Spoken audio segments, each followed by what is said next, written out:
Prestan si hovoriť, že on je pre mňa príliš dobrý. Prečo máš pocit, že si nezaslúžiš partnera, ktorý ťa miluje a obdivuje? Tento limitujúci postoj môže sabotovať tvoje šťastie. Predstav si, že sa zbavíš tejto myšlienky a naučíš sa vnímať lásku ako niečo normálne, nie výnimočné. Predstav si vzťah, v ktorom cítiš, že si rovnocenná, žiadaná a oceňovaná, bez akýchkoľvek pochybností o tvojej hodnote.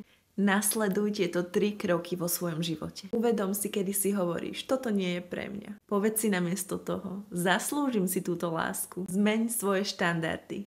Vnímaj láskavosť a rešpekt ako samozrejmosť v tvojich vzťahoch.